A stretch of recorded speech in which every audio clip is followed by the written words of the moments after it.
अस्सलाम वालेकुम ख़वातीन हज़रात, मैं हूं आपका मेज़बान सुमैर। तो आज के नए प्रोग्राम में हम आपको खुशामदीद कहते हैं। दोस्तों, आज भी हमारे पास बहुत ज़बरदस्त किस्म की अपडेट्स हैं, बहुत ज़बरदस्त किस्म की ख़बरें हैं। लेकिन सबसे पहले हम बात करेंगे अलीज़े शाह और यासिर नवाज़ के बारे में। अलीज़े शाह ने यासिर नवाज़ को खुली धमकी दे दी और वार्न कर दिया है कि आइंदा अगर किसी भी शो में, किसी भी प्रोग्राम में, किसी भी जगह अगर आपने मेरा नाम लिया, मुझे डिस्कस किया या मेरे बारे में कोई बात की, तो याद रखिएगा मैं आपको कोर्ट के कटहरे में लेकर आऊंगी। आप ज़रा सोचें कि आखिर इतनी बात यहाँ तक पहुँची कैसे। और सिर्फ यही धमकी नहीं है, जो ख़ास धमकी है वो मैं ज़रा आपको आगे चलकर बताता हूँ। पहले इस पर डिस्कस कर लूँ ना, मैं भूल जाना यार, ज़रा गलना थोड़ियाँ भूल भी जाता ना।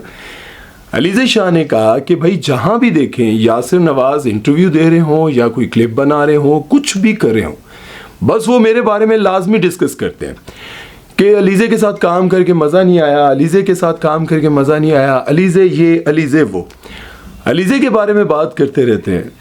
मैं उनके बारे में बात भी नहीं करना चाहती, उनका नाम नहीं लेना चाहती, लेकिन मुझे ये समझ में नहीं आता कि यासिर नवाज़ जहाँ भी बैठते हैं मेरे बारे में लाजमी बात करते हैं। और आपको पता है यासिर नवाज़ बहुत सारे शोज़ में आते रहते हैं और कसूर सिर्फ यासिर नवाज़ का नहीं है, कसूर उन लोगों का भी है जो बार बार पूछते हैं वो क्या हुआ था। वो आपने कहा था कि एक ऐसी एक्ट्रेस है जिसके साथ काम करके मज़ा नहीं आया, तो वो फिर बार बार सॉरी आ जाते हैं यार, वो फिर बार बार नाम उगलवाते हैं, उनसे बार बार ऐसी कोई बात करते हैं, कोई ऐसा वाक़या डिस्कस करते हैं कि यासिर नवाज़ की ज़ुबान पर नाम आ ही जाता है।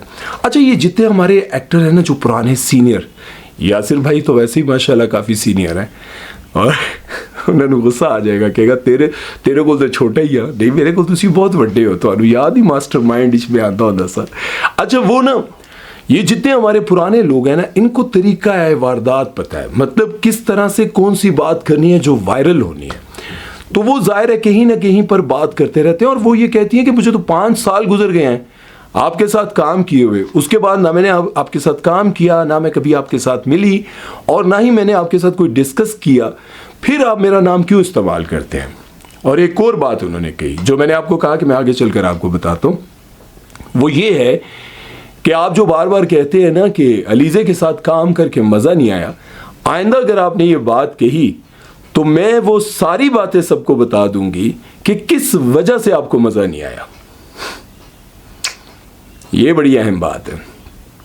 बाकी सारी धमकियां तो सभी देते रहते हैं कि मेरा नाम लिया तो मैं तुम्हें जो है ना, तुम्हें मैं कोर्ट के कटहरे में ले आऊंगी, तुम्हारे पे केस कर दूंगी, तुम्हें ये कर दूंगी। लेकिन अब जो आखिरी उन्होंने वार्निंग दी कि अगर फिर भी वो बाज ना आए तो मैं सबको बता दूंगी कि आखिर आपको मज़ा क्यों नहीं आया मेरे साथ काम करके, आपकी वो सारी बातें, सारी हरकतें।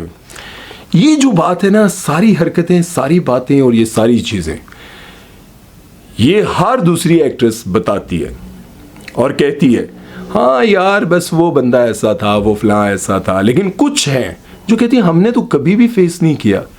अब इनका जाहिर है जो मतलब है जो कहने का, और इसमें जो ढक्की छुपी बात लग रही है वो यही है। ढक्की छुपी तो नहीं है, साफ वाज़ेह है कि मैं सबको बता दूंगी कि आपको मज़ा क्यों नहीं आया। और इसके पीछे कोई मतलब ऐसी कोई रॉकेट साइंस नहीं है जो हमें समझ नहीं आएगी। ये वही बात है जो हमारी बहुत सारी एक्ट्रेसेस आके बहुत सारे पॉडकास्ट में कहती हैं कि भाई फलां बंदे के साथ मैंने काम किया तो उसने मुझे कहा कि मेरी बन जाओ, तो मेरे लिए खुश हो जाओ, एक रात मेरे पास आ जाओ। और एक हमारी एक्ट्रेस हैं जिन्होंने कहा था कि भाई वो डायरेक्टर ने मुझे कहा कि ऑडिशन है, तो मैं ऑडिशन के लिए चली गई, तो उसने कहा कि ऑडिशन तो रात को है। फिर मैं रात को गई तो रात को मैंने देखा ना कोई कैमरा, ना कोई लोग, ना कुछ, वो खुद ही थे। वो कहने लगे रिलैक्स हो जाओ, कंफर्टेबल महसूस करो, फलां करो, रिलैक्स, ईजी हो जाओ। तो मैं समझ गई कि बंदे की जो है ना कोई जो कुछ करने की क्या कहते हैं उसको यार, इंग्लिश ने वर्ड में नहीं आते ना, एजड़ी वो कोशिश करने लगा है, वो कुछ हो रहे। तो इस बात से मुझे लगता है कि शायद वो यही इशारा देना चाह रही हैं कि आपने भी मुझे कोई ऑफर दी थी और मैंने आपको शट अप कॉल दे दी या इस तरह की कोई बात मुझे लगता है। और हो सकता है कि अगर आइंदा ऐसा कुछ हुआ तो वो बोल भी दें कि हाँ याद है आपने मुझे क्या कहा था, आपने मुझे ये कहा था, वो कहा था। अच्छा, मैं अलीज़े शाह का एक पॉडकास्ट करना चाहता हूँ। जब भी वो कभी हमारी रेंज में आएंगी, मतलब हमारी उनसे बात होगी, तो मैं चाहूँगा कि उनका एक पॉडकास्ट करूँ। मुझे अब सबसे अच्छी बात उनकी पता क्या लग रही है, उनकी अच्छी बात ये लग रही है कि उन्होंने वो कपड़े पहनना, उस तरह की फ़ोटो शूट्स और इस तरह की चीज़ें जो लोगों को बुरी लगती थी और कहते थे लोग कि अलीज़े एक अच्छा हमारा टैलेंट था, एक अच्छी स्टार थी, इसको क्या हो गया, ये कैसे कपड़े पहनने लगी, ये क्या करने लग गई। तो कम से कम उन्होंने अपनी ज़िंदगी में थोड़ी बेहतरी लाई है। लेकिन आपको अलीज़ा मैं यही कहना चाहूँगा कि देखिए बातें होती रहती हैं, कोई आपका नाम लेगा, कहीं आप उनका नाम लेंगी, कभी आप किसी को डिस्कस करेंगी, तो इन चीज़ों से अपने आप को, अपने दिमाग को ख़राब करने की ज़रूरत नहीं है। अब आप ये कोशिश करें कि आपको बड़ा एक प्रोजेक्ट कौन सा मिलेगा जो वायरल होगा, जो हिट होगा और वो अगले पिछले रिकॉर्ड तोड़ेगा, आप उस पर फोकस करें। इन चीज़ों पर फोकस ना करें कि यासिर नवाज़ ने मेरे बारे में क्या कह दिया, फ़लाँ ने मेरे बारे में क्या कह दिया, सुमैर ने मुझे क्या मशवरा दे दिया, आहो मेरे बारे में थोड़ा बहुत सोच लिया करो, कोई मसला नहीं, खैर है, बाकियों के बारे में मत सोचा करें।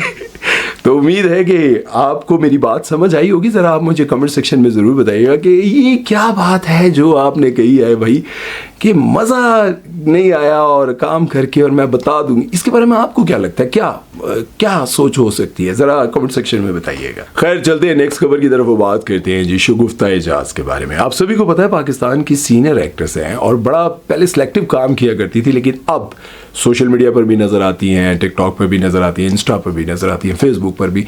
मैं छानबीन नहीं करता, लेकिन ज़ाहिर है जो लोग देखते हैं, जो उनको फॉलो करते हैं, हर जगह पर वो वायरल हैं, यूट्यूब पर वायरल है। आजकल वो अपनी फैमिली के साथ यूके में टाइम स्पेंड कर रही हैं और वहाँ पर उनकी कुछ वीडियोज़ आती हैं जिसे देखकर लोगों ने उन पर बड़ी तनकीद करना शुरू की और कहा कि यार कम से कम आपको यही ख्याल कर लेना चाहिए कि अभी अभी आपके हस्बैंड की डेथ हुई है, अभी अभी आपके भाई की डेथ हुई है, मेरा ख्याल है भाई, sorry I am so sorry, हाँ जी भाई की डेथ हुई है और ये अफसोस की बात है, दुख की बात है। एक तरफ शोहर चला गया, दूसरी तरफ भाई चला गया, ये दुख की बात है। लेकिन लोगों ने ना उनको बड़ा ट्रोल किया, बड़ी तनकीद की कि भाई अभी शोहर की डेथ हुई, भाई की डेथ हुई और आप जो है वो इस तरह से शर्माते हुए, मुस्कुराते हुए और इस तरह के व्लॉग्स और ये चीज़ें कर रही हैं।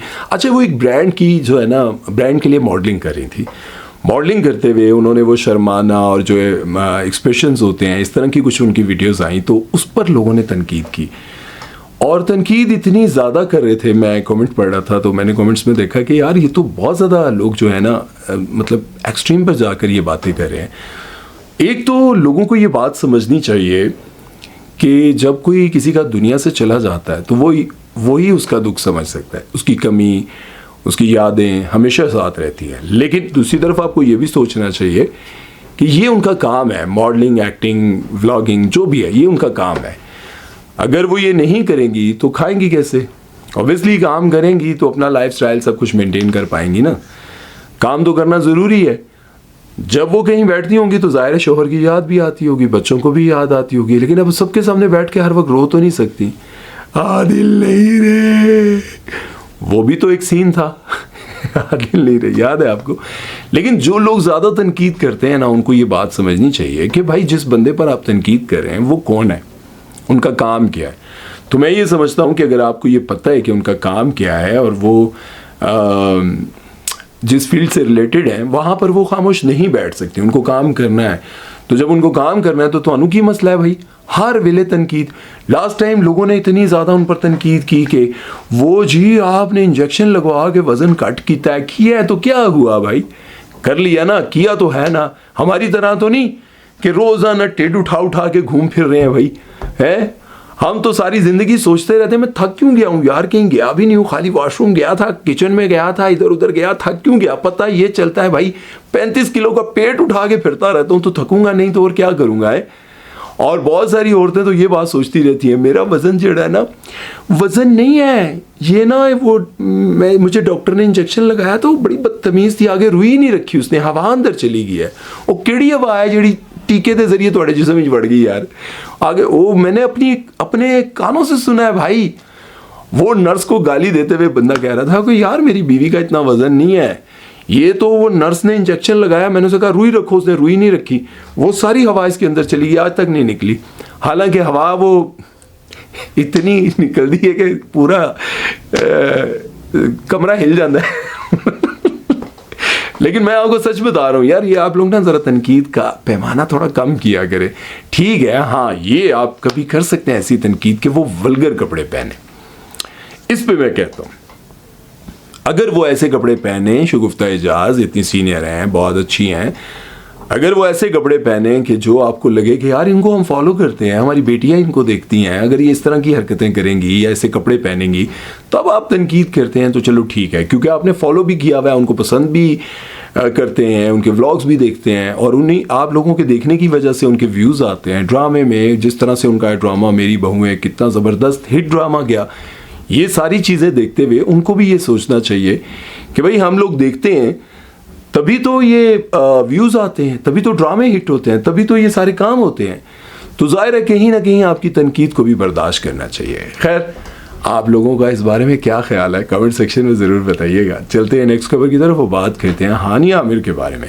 हानिया आमिर का आपको सबको पता है, माशाल्लाह माशाल्लाह पाकिस्तान की बहुत बड़ी एक्ट्रेस है, बहुत काम कर रही हैं। लेकिन अभी कुछ दिन पहले जब टीवी पर कुछ मॉर्निंग शोज़ और बाकी शोज़ में ये जो होते हैं नजूमी टाइप के लोग, इनको बुलाकर पूछा ये जा रहा था कि हानिया आमिर की जो शादी होने वाली है उसके बारे में आपका क्या ख्याल है कि उनकी शादी कैसी रहेगी। हाय अल्लाह, तुहानू एंडा पता होवे यार, तो तुहानू पता होवे यार कि तुसी हाथ वेख वेख के ते लोगों प्रोडिक्शन कर करके तो तुसी आटा रोटी कमानी है, तो तुहानू अगर सारा कुछ पता सी पहले अपना हाथ देख के अपना कोई फ्यूचर बेहतर कर लेना सी है।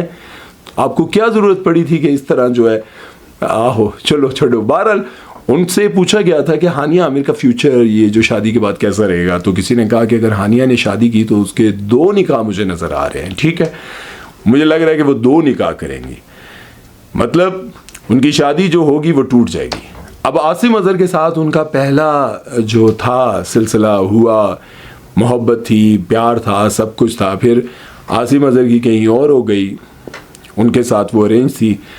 लेकिन हानिया की यादें कहीं ना कहीं आती नहीं, और आप सबको पता है कि हानिया कहीं जाती थी तो आसिम अजहर की आवाज़ आती थी, और आसिम अजहर कहीं जाते थे अपनी मंगेतर के साथ तो वहाँ पर हानिया की आवाज़ें आती थी। फिर एक दिन ऐसा आया कि आसिम अजहर और उनकी जो एक्स थी, एक्स मंगेतर जो, उनके साथ वो ख़त्म हो गया सिलसिला, और उसके बाद हानिया के साथ उनकी दोबारा से दोस्ती हो गई, दोस्ती हुई, फिर उसके बाद वो दोस्ती जो है दोबारा से मोहब्बत में बदल गई। हर मोहब्बत तो कहीं थी, वो सच्ची मोहब्बत थी जो ख़त्म नहीं हो पाई, मंगनी के बाद इतने अरसा दूर रहने के बावजूद मोहब्बत ख़त्म नहीं हो पाई। तो मुझे यूँ लगता है कि यार अब अगर ये शादी कर रहे हैं तो एक तो उनके लिए दुआ करनी चाहिए कि उन दोनों को खुशियाँ नसीब हों, साथ रहना नसीब हों, वो फले फूलें, 2 से वो 14 हो जाएं, एक टीम पूरी हो जाए और साथ में ये दोनों हो जाएं। अल्लाह करे इनकी ज़िंदगी अच्छी हो, अच्छा प्यार मोहब्बत हो। लेकिन ऐ जड़े तुसी अंदेशे दे रहे होंगे हो ना, ये बड़े गलत है। ये मुझे लगता है कि यार इस तरह के ना प्रोग्राम्स नहीं होने चाहिए। बाकी सारे प्रोग्राम्स ठीक हैं, होते हैं, लेकिन प्रेडिक्शन ये चीज़ें नहीं होनी चाहिए। मुझे लगता है कि ये बड़ा गलत है ये कॉन्सेप्ट ना, किसी की शादी से पहले आप प्रेडिक्शन कर देते हैं। जिस तरह से रजब भट्ट की शादी से पहले वो जो लाला रुख है उन्होंने कहा था कि भाई नहीं चलनी शादी, तलाक हो जानी है, ये हो जाना, वो हो जाना, और बहुत सारी जगहों पर उन्होंने कहा कि मैं जो है वो जिन बुला लूँगी ये वो, और किसी प्रोग्राम में भी उन्होंने अथे है नहीं, यहाँ पे अभी है नहीं कोई शैतान कोई जिन ये वो है, एडे तुहाडे कोल जिन नात होंदे ते तुसी इस मुल्क ने हालात ना ठीक करा देंदे, उन्होंने कह के जा फलाना रोड ठीक कर, तो फलाना ठीक कर, ये कर वो कर है। तो ये बातें ज़रा समझने की हैं कि भाई आप लोगों को ये नजूमियों पर इतना यकीन नहीं करना चाहिए। और वैसे भी इस्लाम में इन चीज़ों की ममानत है, मना है। आप लोग कहेंगे तो और भी बढ़िया गल्ला मनन, बिल्कुल मना, लेकिन कम से कम जिनसे आप दूर रह सकते हैं वो तो आप करें ना, ठीक है।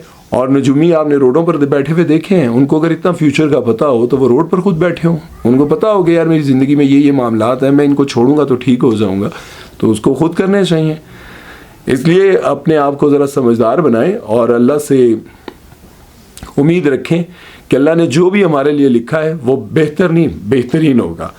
और जहाँ कभी आजमाइश या मुश्किल वक्त आए तो अल्लाह से मदद मांगे। वो मुश्किल वक्त आता इसलिए है कि आप अल्लाह के करीब हो सके, अल्लाह से आपकी दोस्ती बन सके। और जब अल्लाह से दोस्ती हो जाती है तो बस फिर तो किसी की लोड़ नहीं होती कि कोई आपका काम करे, आपकी मदद करे, आप किसी के आगे रोए। कहते हैं जो सजदों में रोता है उसे दुनिया के सामने रोना नहीं पड़ता। खैर उम्मीद है कि ये बातें आपको समझ आई होंगी। अपना ख्याल रखिएगा, दुआ में याद रखिएगा। अब तक के लिए इतना ही, ज़्यादा बोलता रहा तो फिर आप लोगों ने स्किप करके अगे लग जाना, तो मैं नहीं चाहता तुसी अगे जाओ, तुसी मेरे को ही रहो। अपना ख्याल रखिए, दुआ में याद रखिएगा। सुमैर चौधरी को दीजिए इजाज़त। अल्लाह हाफ़िज़।